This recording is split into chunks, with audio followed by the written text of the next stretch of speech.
Қараңғы түсіп, түн жамылған кез. Есіктің қағылған үнін естіп, жігіт есікті ашты. Кенет түсінбестен дауыстап жіберіп, «Сен кімсің?» деді. «Мен студентпін, мұнда мұғалімдермен келген едім. Бірақ олар мені жалғыз тастап кетті. Ал мен қалай қайтуды білмеймін» деп жауап берді. Жігіт: «Сен халық көшіп кеткен аймақтансың. Сенің барар ауылың оңтүстік жағында, ал сен солтүстік аймағындасың. Бірақ бұл жерде ешкім тұрмайды» деп оның таң атқанша бір бөлмелі ғана үйінде түнеуіне рұқсат етіп, ол қыздан өз төсегіне жатуын сұрап, өзі жерге жататынын айтып, жігіт төсегінің бергі жағынан жіп тартып, жіпке мата іліп екі арнаны бөліп қойды.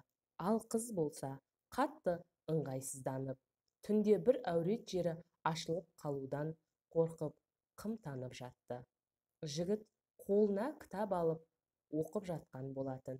Кенет кітапты жанына қоя салып, алдындағы жанып тұрған шамға бас бармағын біраз уақыт күйдіре ұстап тұрды.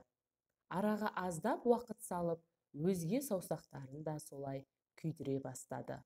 Қыз қымтана дыбыс шығармай, көзіне жас алып, шариғат талаптарына қайшы іс-әрекеттер болмауын тілеп, қорқып жатты. Екеуі де түні бойы көз ілмеді. Таң атысымен жігіт қызды ауылына апарып салды. Қыз жігітпен болған оқиғаны әке-шешесіне бұлжытпай айтып берді.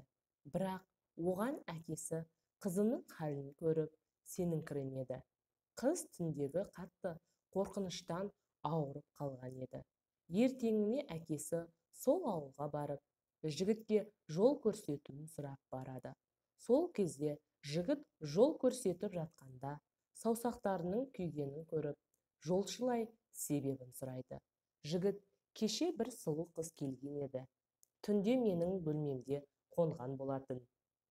Екеуміз ғана болғандықтан, екеудің үшіншісі шайтан болады» дегендей, түнде шайтан азғырды мені. Азғыруы қатты күшейген кезде тозақтың отын есіме алу үшін саусағымды күйдіріп, нәпсімді тежеп отырдым. Саусағымның күйгенінен көрі мен үшін сол қыз жайлы ойлауым ауырлау қиын болды, деп болған оқиғасын айтып берді.